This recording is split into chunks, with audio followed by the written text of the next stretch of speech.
عن عبد الله بن عمرو رضي الله تعالى عنهما قال قال رسول الله صلى الله عليه وسلم الدنيا كلها متاع وخير متاع الدنيا المرأة الصالحة। রাসূল বলেন, দুনিয়ার মধ্যে মানুষের যত সম্পদ রয়েছে, একজন মানুষের জন্য শ্রেষ্ঠ সম্পদ হলো তার নেককার স্ত্রী। সুবহানাল্লাহ। একজন পুরুষের জন্য নেককার স্ত্রী কেমন? হাজারো দুঃখ কষ্ট থাকবেন, আর নারী মনে করবে আল্লাহ তাআলার পক্ষ থেকে আমাদের জন্য এটা পরীক্ষা। স্বামী ভাত আনতে পারে না, তরকারি আনতে পারে না, স্ত্রী স্বামীকে বলবে টেনশন করবেন না, আল্লাহ তাআলার পক্ষ থেকে ব্যবস্থা হবে। আর যদি স্ত্রী যদি দিনদার না হয়, স্ত্রী বলে দুই মুঠো খাওয়াইতে পারো না, সুন্দর পড়াইতে পারো না, তোমার ঘর করে আমার কি লাভ? শান্তি হইল? আপনি সারাদিন বাহিরে কষ্ট করবেন, এবার ভিতরে আসলেও কষ্ট করতে হবে। যদি দিনদার নারী হয়, দিনদার নারী এভাবে বলবে না। রাসূল বলেন, একজন মানুষের সৌভাগ্যের চারটা কারণ হয়। সহিহ ইবনে হিব্বানের 4032 নম্বর বর্ণনা রয়েছে। আন সাদ ইবনে আবি ওয়াক্কাস রাদিয়াল্লাহু তাআলা আনহু قال قال رسول الله صلى الله عليه وسلم أربع من السعادة المرأة الصالحة। একজন মানুষের সেই যে সৌভাগ্যবান, তার চারটা আলামত কয়টা? জোরে বলেন, কয়টা? চারটা আলামত। এক নম্বর, আপনার ঘরে যদি আপনার নেককার স্ত্রী থাকে, তার মানে আপনি সৌভাগ্যবান। সুবহানাল্লাহ। দুই নম্বর হলো ওয়াল মাসকানু ওয়াসিউ, আপনার যদি ভালো সুন্দর একটা ঘর থাকে, এটা আপনার সৌভাগ্যের আলামত। ওয়াল জার সালিহ, আপনার প্রতিবেশী যদি নেককার হয়, প্রতিবেশী যদি ভালো হয়, এটাও আপনার জন্য সৌভাগ্যের আলামত।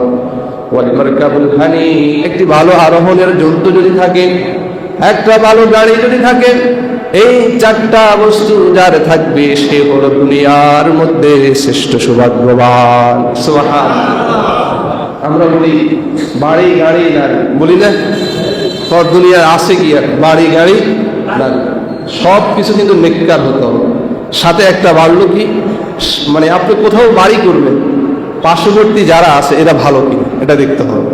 আপনি হাজারে ভালো হবেন, পার্শ্ববর্তী যদি খারাপ হয়, আপনাকে ভালো থাকতে দিবে না। এই বলবে, সেই বলবে, এই করবে, সেই করবে, সুখে তো ঘুমাতে দিবে। এই জন্য প্রতিবেশী খুব এটা ভয়ানক বিষয়, আবার খুব আন্তরিকতার বিষয়।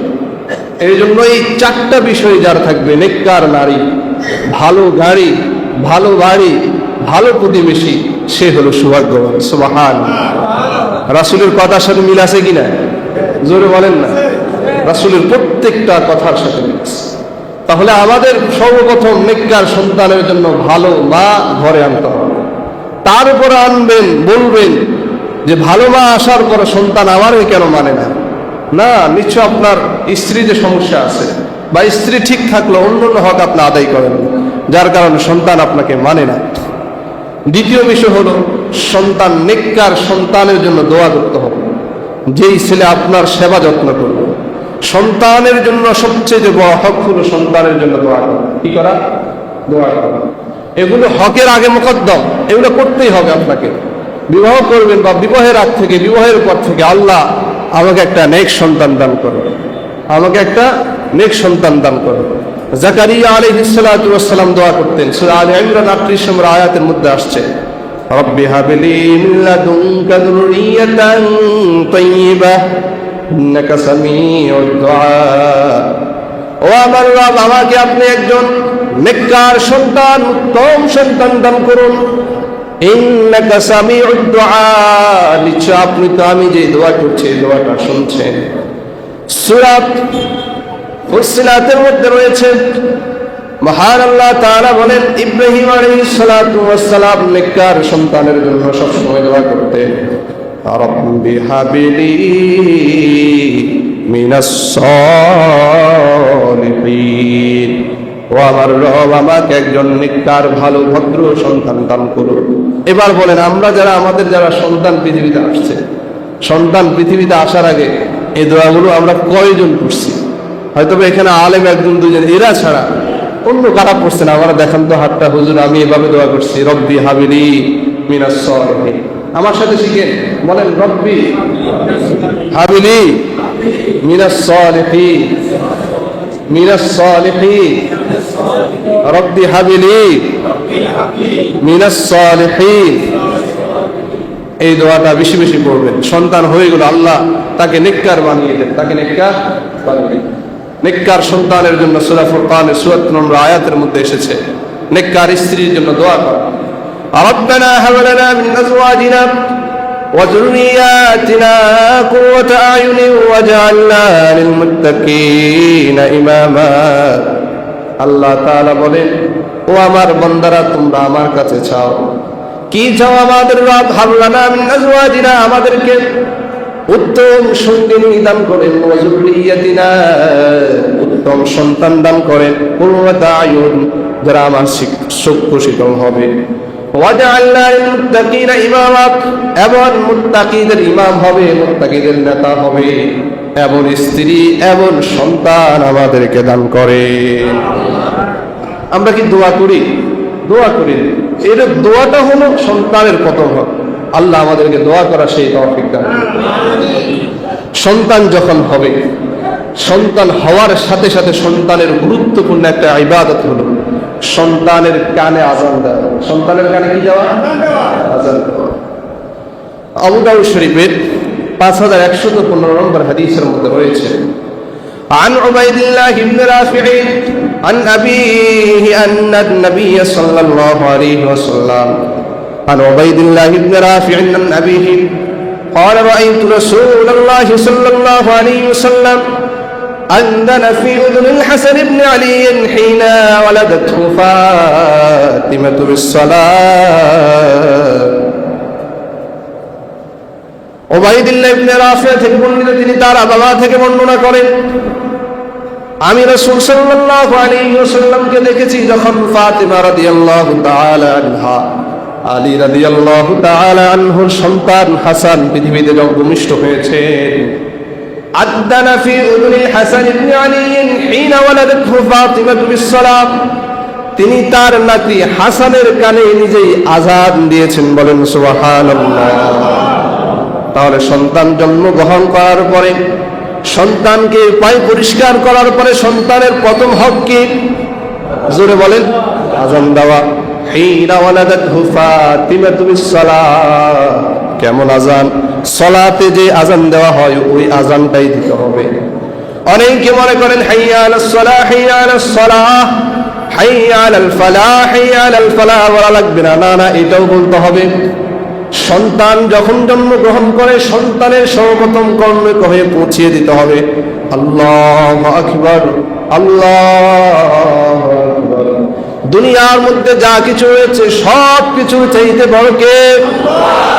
এরপরে শুনিয়ে দিতে হবে আশহাদু আল্লা ইলাহা ইল্লাল্লাহ, তুমি দুনিয়াতে আসছো, শুনে রাখো এক আল্লাহর সাক্ষী দিচ্ছি, সুবহানাল্লাহ।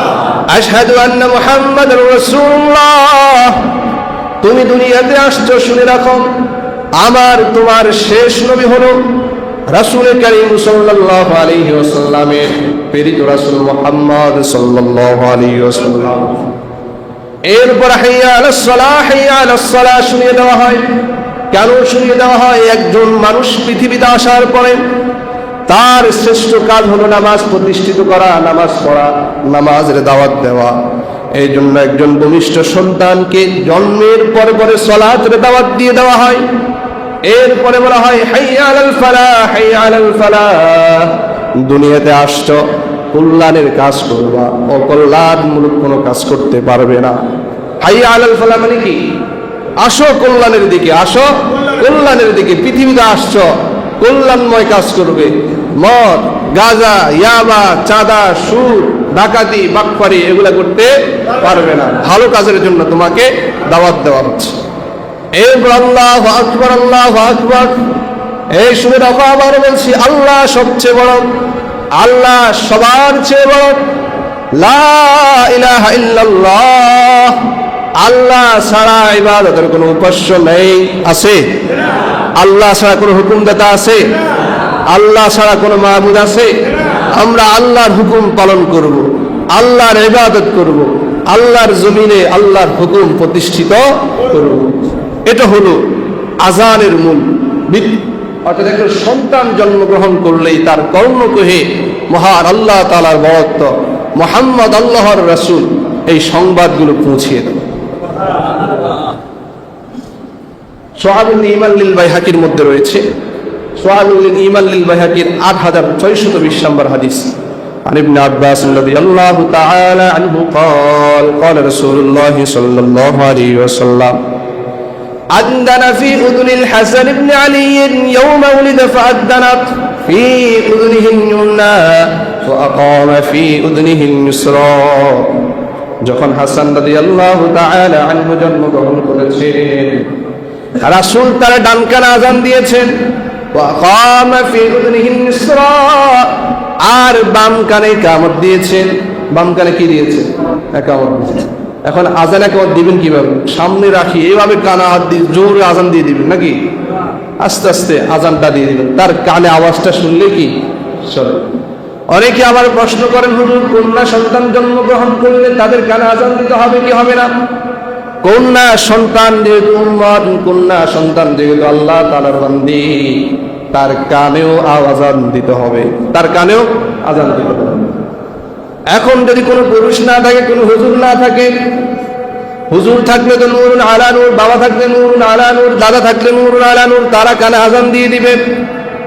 যদি বাবাও না থাকে, দাদাও না থাকে, কোনো হুজুর পার্শ্ববর্তী না থাকে, তাহলে ওই মা, যিনি মা আছেন বা দাদি আছেন, কেউ একজন তাকে আজান তার কানে শুনিয়ে দিবে। সুবহানাল্লাহ। ইসলাম কঠিন করে না, যাও হুজুরের চেঁচায় রূপ থেকে না টানে নিয়ে আসো না। যদি কাউকে না পান, অন্তত আপনার স্ত্রী বা দাদি, স্ত্রী তো পারবে না, তখন যেহেতু অপবিত্র নেফাস অবস্থায়, তার দাদি অথবা খালা অথবা ফুফু, তারা তার ডান কানে আজানটা দিয়ে দিবে, বাম কানে ইকামতটা দিয়ে দিবে। এই জন্য মহিলাদেরকে আজান শিখা দরকার আছে কি নাই? আছে। আল্লাহ আমাদেরকে বুঝার সেই তৌফিক দান করুন। এই জন্য নিজের সন্তান সন্ততি নায়নাতুর যারাই হবে, তাদের কানে আমরা সর্বপ্রথম কি দিব? আরো জোরে বলেন, আজান দিব। হসপিটালগুলো, ক্লিনিকগুলোতে হলে অনেক সময় কে আজান দিবে? হুজুরের খোঁজে। আজান দেওয়ার জন্য আবার হুজুর লাগে। হ্যাঁ, আজান আপনারা পারেন না, যে যেখানে আছে সেভাবে আজান দিয়ে দিবে। মসজিদের আজান মহিলারা দিতে পারে না, শুধু সন্তান ভূমিষ্ঠ হয়েছে, এই সন্তানকে ইসলামের দিকে ধাবিত করার জন্য সর্বপ্রথম তার কর্ণকুহে মহান আল্লাহ তাআলার আওয়াজ শুনিয়ে দিতে হবে। সুবহানাল্লাহ। আল্লাহ আমাদের এই সন্তানের হক আদায় করার তৌফিক দান করুন। 2 নম্বর হলো সন্তানের সবচেয়ে গুরুত্বপূর্ণ এক ইবাদত, যেটা আমরা কেউ করি না, যেটা আমরা কি কেউ করি না, সেটা হলো তাহনিক। কি করা? তাহনিক করা। সন্তান যখন জন্মগ্রহণ করবে, সর্বপ্রথম তাকে কিছু না খাওয়ে কোন একজন আলেম, বুজুর্গ আলেমের মুখ থেকে লেলা খেজুর চাবিয়ে খেজুরের একটু রস ওই সন্তানের মুখে দিবে। এটা শুনছেন কখনো? আলাদা তো শুনছে, আলাদা তো এগুলো কি হবে? আপনারা যারা আছেন শুনছেন। এটা কেন বলছি শুনেন নাই? কারণ আমাদের লাই একটা, আমাদের কাছে একটা তাগি নিয়ে আসে। কি নিয়ে আসে? তাগি নিয়ে আসে, হুজুর এটা একটু ফড়িয়ে দেন। অথচ এটা হাদিসের কোথাও নেই। হাদিসে আছে কি? মুসলিম শরীফের 549 নম্বর হাদিস। আন্না আয়েশা রাদিয়াল্লাহু তাআলা আনহা قالت كان رسول الله كان عائشة رضي الله تعالى عنها كان يؤتى بالصبيان, যখন কোন সন্তান জন্মগ্রহণ করত, রাসূলের কাছে কানা ইউতা বিসবিয়ান, ওই সন্তানগুলোকে নিয়ে আসা হতো। ফায়ুবারিকু আলাইহিম, রাসূল তাদেরকে বরকতের জন্য দোয়া করে দিতেন। ওয়া ইউহান্নিকুহুম, তাদেরকে তাহনিক করে দিতেন। সুবহানাল্লাহ। এই তাহনিক হলো একটা খেজুর নিব, খেজুর নিয়ে চিবিয়ে খেজুরের একটু রস ওই বাচ্চার মুখের তালুতে লাগিয়ে দিবেন। ওইটা যাতে করে তার প্রথম খাবার হয়, এটাই যাতে করে তার কি হয়? প্রথম খাবার। বিজ্ঞানীরা বলে এই তাহনিক কেমন গুরুত্বপূর্ণ। এই তাহনিক যদি সর্বপ্রথম কোনো বাচ্চাকে খাওয়ায়, তার শরীরের ঠান্ডাজনিত যে সমস্যাগুলো হতে পারে এগুলো আর হবে না। সুবহানাল্লাহ। সন্তান জন্মগ্রহণ করলে মিষ্টি জাতীয় হালকা কিছু তার মুখে দেওয়া। আর নবী তো 1400 বছর, 1450 বছর আগে দুর্বিষণ্ড কিছু তারা পরীক্ষা না করে মুসলিমের জন্য সন্তানের একটা হক করে দিয়েছেন। সুবহানাল্লাহ। অথচ আমাদের সমাজের কেউ এই তাহনিক করে না। আমাদের কাছে আসে, হুজুর একটা লাল তাগি নিয়ে আসছে, কেন? হুজুর কাসল পড়ার। হুজুর কি দেন? কাসল পড়ার। আজ পর্যন্ত দেখি না হুজুর আমার এই সন্তানটা নিয়ে আসছি বা অসুস্থ, আপনি চলেন একটু তাহনিকটা করে দেন। কেউ আসেন এরকম করছেন? কেউ করে না, বলেন অনেকে জানেও না। ইনশাল্লাহ আজ থেকে করবেন তো ইনশাল্লাহ। রাসূল করিম সাল্লাল্লাহু আলাইহি ওয়াসাল্লামের একটি হাদিস রয়েছে, বুখারী শরীফের 3909 নম্বর হাদিস। আসমা রাদিয়াল্লাহু তাআলা আনহাতে বর্ণিত, আন আসমা রাদিয়াল্লাহু তাআলা আনহা أنها حملت بعبد الله بن الزبير قالت فخرجت وأنا متم فأتيت المدينة فنزلت بقباء فولدته بقباء রাসূল করিম সাল্লাল্লাহু আলাইহি ওয়াসাল্লাম যখন মদিনায় হিজরত করেছেন, সাহাবায়ে কেরাম যখন মদিনায় হিজরত করেছেন, মক্কা থেকে নিজের ঘর বাড়ি রেখে চলে আসছে। কথা বলা লাগে এটার জন্য কথা বলা লাগে। রাসূল করিম সাল্লাল্লাহু আলাইহি ওয়াসাল্লাম যখন মদিনায় হিজরত করে এসেছেন, ওই মক্কার কাফের মুশরিকরা এভাবে নিজেদের ভিতরে ছড়িয়ে ছিটিয়ে পড়েছে যে মক্কা থেকে যত মানুষ আসছে এদের কোনো ছেলে সন্তান হবে না, ছেলে সন্তান হবে না। তখন মক্কার আনসার সাহাবী মুহাজির সাহাবীদের মধ্যে একটা ভয় ভীতি কাজ করছে, তাহলে যারাই আসছে তাদের ভিতরে কোনো সন্তান হবে না। এর মধ্যে খবর আসলো আসমা রাদিয়াল্লাহু তাআলা আনহার করে আব্দুল্লাহ ইবনে জুবাইর ভূমিষ্ঠ হয়েছে। সুবহানাল্লাহ! কেমন টেনশন! ভাই থুয়ে রাখে আসছে, ঘর রেখে আসছে, মা বাবাকে ত্যাগ করে আসছে, এখন এখানে আসছে, বলতেছে কোনো ছেলে সন্তান হবে না। একটা আতঙ্কের বিষয় না? আসমা রাদিয়াল্লাহু তাআলা আনহা বলে, আন্নাহা হামালাত বিআবদিল্লাহ ইবনে জুবাইর, আমি আব্দুল্লাহ ইবনে জুবাইরকে গর্ভধারণ করে মক্কা থেকে মদিনায় হিজরত করি। এরপরে ফাখরাজতু আনা মুতিম্মুন, যখন সে আমাদের প্রসব হয়ে যাবে এমন অবস্থায়, ফানাজালতুল মাদিনা, আমি মদিনার ফানাজালতু বিকুবাইন, কুবা শব্দে কুবা জায়গার মধ্যে নেমেছি। ফাওয়ালাতুহু বিকুবাইন, আমার ওই কুবা জায়গার মধ্যে আমার আব্দুল্লাহ ইবনে জুবাইর নামক সন্তানটা ভূমিষ্ঠ হয়ে গিয়েছে। সুবহানাল্লাহ! ফাতাইতু বিহি নবী সাল্লাল্লাহু আলাইহি ওয়াসাল্লাম, আমি আব্দুল্লাহ ইবনে জুবাইরকে রাসূলের কাছে নিয়ে গেলাম। ফাওয়াজাতুহু ফি হাজরিহি, আমি নিয়ে রাসূলের কোলে দিলাম। সুবহানাল্লাহ! কার কোলে দিলাম? রাসূলের কোলে দিলাম।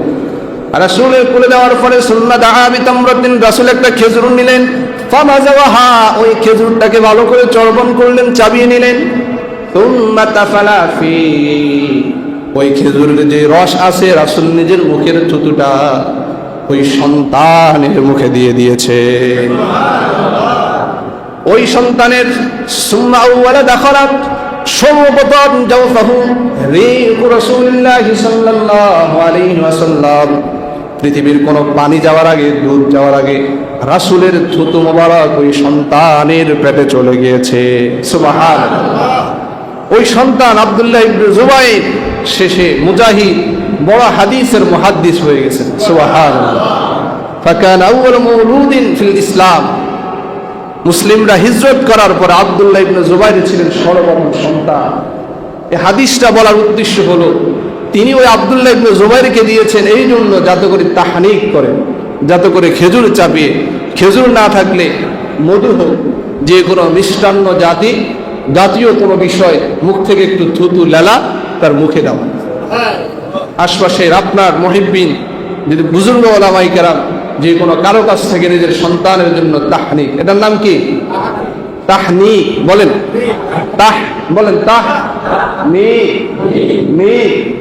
অনেকগুলো দেখো নুরানি বানানো শুরু করছে, এটা শিখানোর জন্য। তাহনিক কি? তাহনিক করাবেন তো ইনশাআল্লাহ? জোরে বলেন না ইনশাআল্লাহ। একটা সন্তানের প্রথমে পেটে যদি একজন আলেম, রব্বানি বড় আলেমের থুতু যদি পেটে যায়, কোরআন পড়াওয়ালার থুতু, কোরআন পড়নেওয়ালার চর্বণকৃত খেজুর অথবা মধু যদি যায়, আল্লাহ চাহেন তো ইনশাল্লাহ তার মেধা শক্তি, তার যে রোগ বালা আছে সেগুলোতে আল্লাহ তারা হেফাজত করুন। আল্লাহ তাআলা আমাদেরকে এই সন্তানের এই হক আদায় করার তৌফিক দান করুন। তাহলে প্রথম হক বললাম, সন্তান ভূমিষ্ঠ হওয়ার আগে তার ভালো মা নির্বাচন করা। 2 নম্বর বললাম সন্তান, নেককার সন্তানের জন্য বেশি বেশি দোয়া করা। 3 নম্বর বললাম সন্তান জন্মগ্রহণ করলেই আযান দেওয়া। 4 নম্বর সন্তান জন্মগ্রহণ করার পরে তাহনিক করা। কি করা? তাহনিক করা। আল্লাহ আমাদেরকে আমল করার তৌফিক দান করুন। 5 নম্বর আকিকা করা। কি করা? আকিকা করা। قال رسول الله صلى الله عليه وسلم كل غلام رهين بعقيقته تذبح عنه يوم سابعه ويحلق رأسه ويسمى। রাসূল করিম সাল্লাল্লাহু আলাইহি ওয়াসাল্লাম বলেন, প্রত্যেক সন্তান আবদ্ধ, প্রত্যেক গোলাম, প্রত্যেক সন্তান জন্মগ্রহণ করার পর আকিকার সাথে আবদ্ধ। কিসের সাথে আবদ্ধ? আকিকার সাথে আবদ্ধ। تذبح عنه يوم سابعه ويحلق رأسه ويسمى। সপ্তম দিনে তার জন্য জন্তু কুরবানি করবে, আকিকা করবে। এরপরে ويحلق رأسه ويحلق رأسه সপ্তম দিনে তার মাথার চুল চাঁচবে। কি চাঁচবে? মাথার চুল চাঁচবে। ويسمى তার জন্য সুন্দর একটা নাম রাখবে। বিআকিকাতিহি আকিকার সাথে সন্তান আবদ্ধ, যেটি নাসাই শরীফের 4200 নম্বর হাদিসের মধ্যে রয়েছে। তার সন্তান জন্মগ্রহণ করার পরে সপ্তম দিন আকিকা করব। আকিকা করে এমন একটা অনুষ্ঠান করব, বাজারের মধ্যে যত ব্যবসায়ী আছে সকল ব্যবসায়ী থেকে 1-2 হাজার টাকা করে নেওয়ার চিন্তা করব। ঠিক কিনা? হুজুর আমি 20 বছর ধরে দিয়ে আসছি, 15 বছর থেকে দিয়ে আসছি, এখন আমি দিব না কেন? ইসলাম তো হলো সেটা আপনি যখন থেকে শুনেছেন তখন থেকে আমল করা শুরু করেছেন। জেরে কি হইল, আগে কি হইল সেটার চিন্তা করবেন না। এই জন্য আপনি আকিকা করবেন, ছাগল জবে করবেন, এটা নিজেও খেতে পারবেন, অন্য কেউ দিতে পারবেন। এই জন্য আকিকা করবেন। ছেলে সন্তান হলো 2টা। ছেলে সন্তান হলো কয়টা? 2টা। আর মেয়ে সন্তান হলে 1টা। নাসাই শরীফের 4216 নম্বর হাদিসের মধ্যে রয়েছে। আর উম্মে কুলসুম রাদিয়াল্লাহু তাআলা আনহা أن رسول الله صلى الله عليه وسلم عن الغلام شاتان مكافأتان وعن الجارية شاة। রাসূল বলেন, যদি ছেলে সন্তান জন্মগ্রহণ করে তার জন্য 2টা ছাগল কুরবানি করতে হবে। কয়টা? আর যদি কন্যা সন্তান জন্মগ্রহণ করে তার জন্য 1টা। বলবেন হুজুর নারীদের জন্য কম কেন, পুরুষের জন্য বেশি কেন? ফুকাহায়ে কেরাম বলেন, এখানে যারা পশ্চিমারা চিন্তা পালন করে তারা বলে হাইরে নারীদেরকে এখানেও ঠকানো হয়েছে, পুরুষদেরকে এখানেও জিতিয়ে দেওয়া হয়েছে। না, ফুকাহায়ে কেরাম বলেন পুরুষের জন্য 2 ভাগ দেওয়া মানে পুরুষ তুমি বড় হবে, মা বাবা ভাই বোন যারা আছে সকলের জন্যই তুমি খরচ করতে হবে। সকলের জন্য তুমি কি করতে হবে? খরচ করতে হবে। আর মহিলার জন্য 1 ভাগ, তোমার পরবর্তী সম্পত্তিও 1 ভাগ হবে, কিন্তু তোমার কোনো খরচ করা লাগবে না। সুবহানাল্লাহ। স্ত্রী মহিলারা বড় হলে মা বাবারে দেখার দায়িত্ব নেই, স্বামীকে দেখার দায়িত্ব নাই, সন্তানকে দেখাশোনা করার আর্থিক যে সাপোর্ট এগুলো দেওয়ার দায়িত্ব মেয়ের নয়। সব দায়িত্ব কার? ছেলেদের। কাদের? ছেলেদের। এখানে একটা দিয়ে দিয়েছে। এখন যদি আমরা 7 দিনে না পারি তখন কি করব? মুসনাদ আহমদের মধ্যে রয়েছে, আল জামিউস সগীরের মধ্যে রয়েছে 5681 নম্বর হাদিস। قال رسول الله صلى الله عليه وسلم العقيقة تذبح لسبعين أو لأربع عشرة। আকিকা 7ম দিনে করবে, যদি 7ম দিনে না পারে 14তম দিনে করবে। আও 21, যদি 14তম দিনে না পারে তাহলে 21তম দিনে আকিকা করবে। কততম দিনে? 21তম দিনে আকিকা করবে। তাহলে 7ম দিন, আর নয় 14তম দিন, আর নয় কি 21তম দিন। এই কয়েকদিন না পারলো, এই কয়েকদিন করার মধ্যে মুস্তাহাব। না পারলেও আপনি বেঁচে থাকতে আপনার সন্তানের নাম কি করে দিবেন? আকিকা করে দিবেন। আল্লাহ আমাদেরকে বুঝার সেই তৌফিক দান করুন, আকিকা করার সেই তৌফিক দান করুন। আবার আমি ওই বারবার এগুলো বলে আকিকা অনুষ্ঠান করে টাকা নেওয়া টাওয়া, অনেকে আবার মনোকষ্ট দেবে। ভাই আপনার মনোকষ্টগুলো আমাকে বলতে হবে। সমাজের এই কনসেপ্টগুলো পরিবর্তন না করলে সমাজের ইসলামের এই বিধিবিধানের প্রতি মানুষের অনাস্থা চলে আসবে। ইসলাম কি বললো, করে কি, তার মানে তো ইসলাম এই সুযোগটা করে দিবে। আপনার মনোকষ্ট গেলেও কিছু করার নেই। হ্যাঁ, আপনার সন্তানকে যদি কেউ এক্সট্রা হাদিয়া দেয় সেটা ভিন্ন হিসাব। আর আপনি চেয়ার টেবিল নিয়ে বসলেন এবং বড়লোক দেখে দেখে দাওয়াত দিলেন, টাকার জন্য দাওয়াত দিলেন, হ্যাঁ ভিন্নভাবে হাদিয়া সে দিতেই পারে, সেটা ভিন্ন হিসাব। কিন্তু চেয়ার টেবিল বসিয়ে এই আকিকার অনুষ্ঠান আপনাকে শরীয়ত কখনো অনুমোদন দিবে না। তাহলে 7 নম্বর দিনে আরেকটা কাজ হলো ওয়ায়ুহলাকু রাসহু, তার মাথার চুল, ওয়ায়ুহলাকু রাসহু, তার মাথার চুল কি করতে হবে? মুন্ডন করতে হবে, মাথার চুল কাটতে হবে। দেখেন, মাথার চুল কাটার বিষয়টা আমরা অনেকেই চুল কাটে, কিন্তু চুল কাটার পরে কি করতে হবে সেটা জানি না। তাহলে আমরা 5 নম্বর হক বললাম, এখন 6 নম্বর হক চুল কাটা। কি কাটা? চুল কাটা। তিরমিজি শরীফের 1519 নম্বর হাদিস, عن علي بن أبي طالب رضي الله تعالى عنه قال عق رسول الله صلى الله عليه وسلم عن الحسن بشاة। রাসূল করিম সাল্লাল্লাহু আলাইহি ওয়াসাল্লাম এই যে সন্তানের জন্য, ছেলের জন্য যে 2টা দিতে হবে এটা বাধ্যতামূলক না। যদি আপনি না পারেন 1টা দিলেও হবে, কয়টা দিলেও হবে, কিন্তু 2টা দেওয়া হবে। 2টা দেওয়া কি হবে? হাসান রাদিয়াল্লাহু তাআলা আনহুর জন্য বিশাতিন, একটা ছাগল দিয়ে কি করছেন? আকিকা করছেন। এরপরে ওয়াকাল ইয়া ফাতিমা, হে ফাতিমা, ইহলিকি রাসহু, তুমি তার মাথার চুল চাছো, ওয়া তাসাদ্দাকি বিজিনাতি শারিহি ফিদ্দাতান, এবং তার মাথার চুল যা হবে ওই চুলের পরিমাণ রূপা তুমি সদকা করে দাও। সুবহানাল্লাহ বলেন। আলেম ছাড়া এখানে দেখি তো যে নিজের সন্তান জন্মগ্রহণ করার পরে সন্তানের মাথার চুলের পরিমাণ রূপা সদকা করছেন কেউ আছেন? যাক, মাশাআল্লাহ, কয়েকদিন দেখা যাচ্ছে, আলহামদুলিল্লাহ। তা আমরা এখন থেকে যারা জেনেছি, আপনি যদি এই চুলগুলো যদি মাপলে 300 টাকা বা 250 টাকা আসে নাকি, বা 400 টাকা আসে, এর চেয়ে বেশি আসে না। ও মা, রূপা দেওয়া, এতে ভয় পায় না, ভয় পাওয়ার কিছু নেই। 300-400 টাকা আপনি একটা মাফি ওই পরিমাণ টাকা সদকা করে দিবেন, পারবেন না ইনশাআল্লাহ? আরো কত 300-400 টাকা দিয়ে দেন। যাদের এখন সন্তান আছে, দেন নাই ভুলে করে, এখন সুযোগ পাইলে যে সন্তানের চুলের নিয়ত এরকম 300 টাকা অথবা 400 টাকা দিয়ে দিবেন, পারবেন না ইনশাআল্লাহ?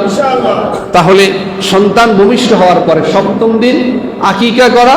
এরপর আরেকটি হক হলো সন্তানের চুল চাষার পরে ওই সন্তানের চুল পরিমাণ রূপা সদকা করা। পারবেন ইনশাআল্লাহ? ভুলবেন কখনো? এরপরে পরেরটা হলো ওয়ায়ুসাম্মা, সুন্দর ও চমৎকার একটা নাম রাখা, ভালো দেখে একটা কি রাখা? নাম রাখা। আবু দাউদ শরীফের 4948 নম্বর হাদিস, عن أبي الدرداء رضي الله تعالى عنه قال رسول الله صلى الله عليه وسلم إنكم تدعون يوم القيامة بأسمائكم وأسماء آبائكم فأحسنوا أسماءكم।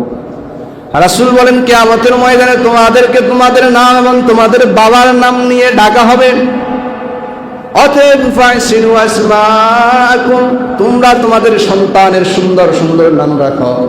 আপনার সন্তানের নাম রকি রাখলেন, কি রাখলেন? আবার রকি কেউ থাকলে মনোকষ্ট নিয়েন না, রকি রাখলেন। আচ্ছা, এই সন্তান বড় হলে কি তার নামটা পরিবর্তন করা সম্ভব হয়? আপনার সন্তানের নাম মিন্টু রাখলেন, কি রাখলেন? মিন্টু রাখলেন, বেবি রাখলেন, ট্যাক্সি রাখলেন, হুন্ডা রাখলেন, এরকম নাম আছে কি নাই? আসে। মানে কত ধরনের নাম যে আসে। একবার এক জায়গায় নাম রাখছে তুকাত দিবা, সন্তানের নাম কি রাখছে? তুকাত দিবা। কি নাম রাখছে? তুকাত দিবেন। কেন রাখলেন হুজুর? তুকাত দিবান শুনতে আমার কাছে খুব ভালো লাগে। ফাবি আলা রাব্বিকুমা তুকাত দিবান, সূরা রহমানে কতবার আসছে। তো তুকাত দিবান শব্দের অর্থ হলো মিথ্যাবাদ। তুকাত শব্দের অর্থ কি? তারা আল্লাহ তাআলা কোন কোন জিনিসকে মিথ্যা বলে, এখন সে তার ছেলের নাম রাখছে কি? মিথ্যাবাদ। হইল এটা। এখন আপনি যে নাম রাখছেন, আপনার নামটা সাহাবার নামদের সাথে মিল আছে কি? আপনার নামগুলো, সাহাবীদের নাম তো মূলত এই নাম ছিল না, এগুলো সব রাসূলের সাহাবীদের নাম এভাবে কি করে দিছে? ঠিক করে দিছে। অধিকাংশ সাহাবীর আগে যে নাম ছিল, পরে রাসূল ইসলাম ধর্ম গ্রহণ করার পরে সেই নামগুলো কি করে দিছেন? ঠিক করে দিছেন। আমরা ইনশাআল্লাহ নাম কিভাবে রাখবো, কত চমৎকার করে রাখতে পারি, কি কি রাখতে পারি, সে বিষয়ে ইনশাআল্লাহ আগামী সপ্তাহে আলোচনা করবো ইনশাআল্লাহ। তাই ইনশাআল্লাহ আমরা আগামী সপ্তাহ দেরি করে আসবো নাকি? একটু দ্রুত আসার চেষ্টা করব। আপনারা যখন দ্রুত আসবেন আমরা